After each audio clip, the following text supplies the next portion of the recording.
नमस्कार, आप देख रहे हैं नेक्स्ट 9 न्यूज। मैं तुषार आपके साथ। आपका स्वागत है हमारे आज के इस खास प्रोग्राम 2024 के महासंग्राम में। 2024 का महासंग्राम आप जानते ही हैं, 2024 में लोकसभा चुनाव होने और इन चुनावों को लेकर लगातार जिस तरीके से एक तरफ इंडिया गठबंधन है तो वहीं दूसरी तरफ एनडीए गठबंधन है। एनडीए गठबंधन में प्रमुखता से यहाँ प्रधानमंत्री नरेंद्र मोदी का चेहरा यहाँ पर उभर कर सामने आ रहा है, तो वहीं दूसरी तरफ इंडिया गठबंधन कहीं ना कहीं अभी जो है वो कंफ्यूजिंग सी स्टेट में हमें दिखाई दे रहा है और कहीं ना कहीं इसके टूटने की बातें भी अब होने लगी हैं। इसी मुद्दे पर बात करने के लिए हमारे साथ हमारे सहयोगी शामिल है ऋतिक, और ऋतिक से हम ये जानने की कोशिश करेंगे कि जो पूरा 2024 को लेकर इंडिया और एनडीए यहां पर गठबंधन बना है, इसमें किस तरीके से यहां पर हमें देखने को मिलेगा आगे। लगातार ऋतिक हम देख रहे हैं कि इंडिया गठबंधन अब टूटने की कगार पर है और एनडीए गठबंधन अपने आप को और भी ज्यादा मजबूत कर रहा है। तो 2024 के महासंग्राम में ऐसे में जीत किसकी होगी? देखिए, 24 के महासंग्राम की हम जब बात कर रहे हैं, आपने इंडिया और एनडीए का यहाँ पर जिक्र किया, तो इंडिया गठबंधन जो है महाविराम की ओर बढ़ रहा है। आप ये देखिए, जो भाजपा पार्टी लगातार आरोप प्रत्यारोप लगा रही थी, यहाँ पर कह रही थी कि इंडिया गठबंधन नहीं चल पाएगा। देश के प्रधानमंत्री नरेंद्र मोदी ने बयान दिया था कि भ्रष्टाचारियों का सम्मेलन हुआ है। तो आप देखिए, जिस तरीके से प्रधानमंत्री ने भ्रष्टाचारियों के सम्मेलन की बात कही थी, उस तरीके से लगातार भ्रष्टाचार का यहाँ पर खुलासा होता हुआ भी नजर आ रहा है। छत्तीसगढ़ में भूपेश बघेल जो है सट्टेबाजी पकड़े जाते हैं। 508 करोड़ का जो है उन पर घोटाला लगाया जाता है कि इन्होंने जो है यहाँ पर घोटाला किया है, सट्टेबाजी में पैसा कमाया और उसको पार्टी फंड में जो है उपयोग किया। वहीं अरविंद केजरीवाल के तमाम नेता जेल के अंदर डले हुए हैं। अरविंद केजरीवाल पर 338 करोड़ का शराब घोटाला ठोक गया है। वहीं हम लोग अगर यहाँ पर टीएमसी की बात करें तो यहाँ पर ये कहा जा रहा है कि ममता बनर्जी को अब टाटा कंपनी को 7600 करोड़ रुपए देने पड़ेंगे। यानी कि आप ये देखिए कि जितनी भी गठबंधन में पार्टियां हैं वो कहीं ना कहीं घोटालों में, कहीं ना कहीं ठगी में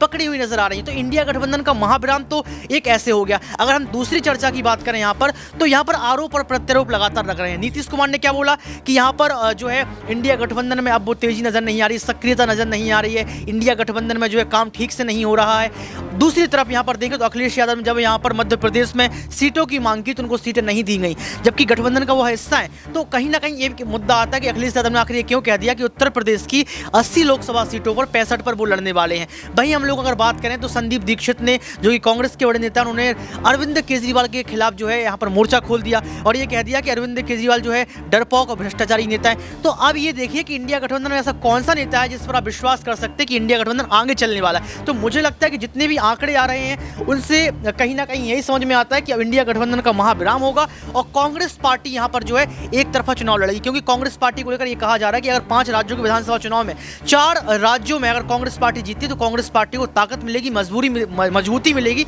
तो यहां पर कांग्रेस पार्टी जो है इंडिया गठबंधन से अलग होकर बीजेपी वर्सेस यहां पर एनडीए वर्सेस कांग्रेस का चुनाव आपको देखने को मिल सकता है। आपने बात कही कि कांग्रेस पार्टी अलग होकर चुनाव लड़ सकती है, लेकिन आपको बता दें और हमारे दर्शकों को भी, जिस तरीके से आप जानते ही हैं कि जब इंडिया गठबंधन बन रहा था तब पहली मीटिंग में ही कांग्रेस ने कहा था कि हमें सत्ता का लालच नहीं है, हम त्याग करने को तैयार है। लेकिन हम दूसरी तरफ देखते हैं मध्य प्रदेश में यहाँ पर बिना सपा को यहाँ पर भनक तक लगे हुए एकदम से सारी सीटें जो है वो अपने उम्मीदवारों को उतार देती है। तो इससे क्या समझा जाए, किस तरीके? सर, आपको याद होगा जब राहुल गांधी भारत जोड़ो यात्रा कर रहे थे तो उन्होंने साफ तौर पर कहा था कि ये भारत जोड़ो यात्रा कोई राजनीतिक मुद्दा नहीं है, ये कोई राजनीतिक यात्रा नहीं है, ये राजनीति से बिल्कुल अलग है। ये भारत जोड़ो यात्रा जनता से जुड़ने के लिए, जनता को जोड़ने के लिए है। नफरत की दुकान को खत्म करके मोहब्बत की दुकान खोलने के लिए भारत जोड़ो यात्रा है। लेकिन जब पता चला, जब राहुल गांधी गुजरात से गुजर गए, क्योंकि उस समय गुजरात में चुनाव था, राहुल गांधी हिमाचल प्रदेश पहुंच गए, राहुल गांधी उन एरियाज में जो है भारत जोड़ो यात्रा को कवर कर रहे थे जहां पर चुनाव थे। तो मुझे लगता है कि ये राजनीति होती किस लिए? सत्ता की कुर्सी पर बैठने के लिए, क्योंकि हम कहते हैं कुर्सी का खेल है, कुर्सी का मेल है, क्यों इतना अभिमान है। राजनीति में कुर्सी समान नहीं है। तो आप समझिए, यहाँ पर कुर्सी के खेल के लिए ये सिर्फ आरोप लगाए जा रहे हैं कि चुनाव से मतलब नहीं है, सत्ता से मतलब नहीं है, जनता के लिए काम करना है। जनता के लिए कौन सी सरकार काम करती है? तो मुझे यहाँ पर साफ तौर पर यह लगता है कि जो भी बयानबाजी चल रही है ये एक तरफा हो जाएगी। जैसे 4 राज्यों के जो है यहाँ पर विधानसभा चुनाव का रिजल्ट जारी होगा, यहाँ पर कांग्रेस अगर 4 राज्यों में जीतती हुई नजर आती है तो ये तय मानो आप कि कांग्रेस पार्टी यहाँ पर कहीं ना कहीं गठबंधन को तोड़ती हुई नजर आएगी और एक तरफा चुनाव लड़ती हुई नजर आएगी। आप सत्ता में कुर्सी की बात कर रहे हैं, तो आखिरी सवाल मैं आपसे लेना चाहूंगा, जिस तरीके से आप कुर्सी की बात कर रहे हैं उसके लिए कांग्रेस पार्टी अपनी सारी जो उन्होंने वादे किए थे उसको भी तोड़ने को तैयार है, लेकिन यही कांग्रेस पार्टी और यही ऑपोजिशन है जो लगातार बीजेपी पर यह आरोप लगा रहे हैं कि इनको सत्ता का इतना लालच और कुर्सी का इतना मोह है कि ईडी सीबीआई का भी इस्तेमाल कर रहे हैं। जैसे ही चुनाव आ गए ईडी सीबीआई को मैदान में उतार दिया है और उनके स्टार प्रचारक बनकर यहां पर ईडी सीबीआई लड़ रहे हैं चुनाव धरती पर। किस तरीके से देखिए, ईडी सीबीआई अपना काम कर रही है और अगर ईडी सीबीआई को आपको लग रहा है कि वो चुनाव प्रचार कर रहे हैं या फिर ईडी सीबीआई देश के प्रधानमंत्री की कठपुतली बन चुकी है या फिर ईडी सीबीआई का रिमोट कंट्रोल मोदी जी के पास है, तो आप इतना डरते क्यों हैं? अगर आपने गलती नहीं की है तो आप ईडी सीबीआई का सामना कीजिए। अरविंद केजरीवाल भाग जाते हैं, संदिग्ध के तौर पे बुलाया या फिर आपने आरोपी के तौर पर बुलाया, आप ईडी को खुद यहाँ पर जवाब दे रहे हैं, आप ईडी से खुद सवाल पूछ रहे हैं। लेकिन सवाल यहाँ पर यह है, ऋतिक माफी चाहूंगा रोकने के लिए, कि विपक्ष ये कह रहा है कि आप कार्रवाई करें, लेकिन ये जो मुद्दे हैं 18 साल पुराने 19 साल पुराने उन्हें आप अब उठा रहे हैं जब चुनाव सर पर। तो आप यहाँ पर देखिए 9 साल ही तो हुई है बीजेपी को 9 साल हुई हैं। अब 18 साल पुराना अगर मुद्दा यहाँ पर उठाया जा रहा है तो ये तो अच्छी बात है कि कांग्रेस पार्टी वह मुद्दे नहीं उठा पाई जिन मुद्दों पर काम होना चाहिए थे, वो बीजेपी पार्टी उठा रही है।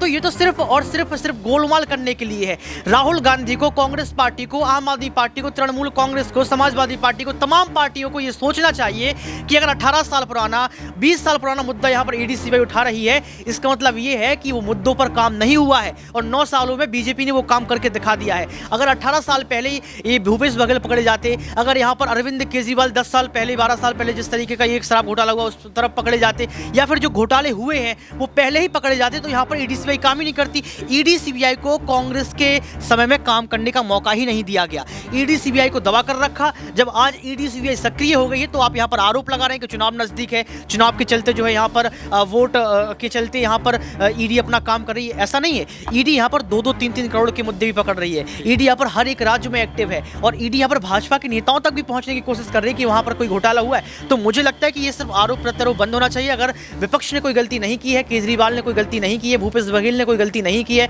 यहाँ पर अगर गहलोत के पुत्र ने कोई गलती नहीं की है, तो इन तमाम नेताओं को जो है ईडी के सामने आना चाहिए, सबूत पेश करते हुए अपनी बात को रखना चाहिए। तो सर जी, तो जिस तरीके से हमारे साथी ने अब बड़े ही डिटेल में आपको बताया कि कैसे यहाँ पर जो है विपक्ष को डरने की जरूरत नहीं है और अगर विपक्ष ने ऐसा कुछ नहीं किया है तो सामने आना चाहिए। अरविंद केजरीवाल सुनवाई से डरकर क्यों भागे? जब ईडी के सामने 2 नवंबर को पेश होना था, उसे छोड़कर वो चुनाव प्रचार के लिए मध्य प्रदेश निकल गए। हालांकि उसके लिए उन्होंने एक अलग रीजन बताया, लेकिन दर्शकों आपको लगातार बता दे, बात कर रहे हैं हम 2024 के महासंग्राम की और ऐसे में जहां एक तरफ एनडीए का खेमा है तो दूसरी तरफ इंडिया का खेमा है, जो अब खेमा नहीं बल्कि उस खेमे को बिखरते हुए देखना देख रहे हैं हम आजकल, क्योंकि जिस तरीके से उनके नेता आपस में एक दूसरे से ही मेल नहीं खा रहे हैं, राज्यों में ही जब वो गठबंधन नहीं कर पा रहे हैं, तो यहाँ पर बीजेपी का कहना है कि वो देश को लेकर कब गठबंधन करेंगे और कैसे गठबंधन कर पाएंगे। तो लगातार इस मुद्दे से हम आपको अवगत कराते रहे हैं और इस मुद्दे पर आपकी क्या राय है, आप क्या सोचते हैं, आपको क्या लगता है कि 2024 के इस महासंग्राम में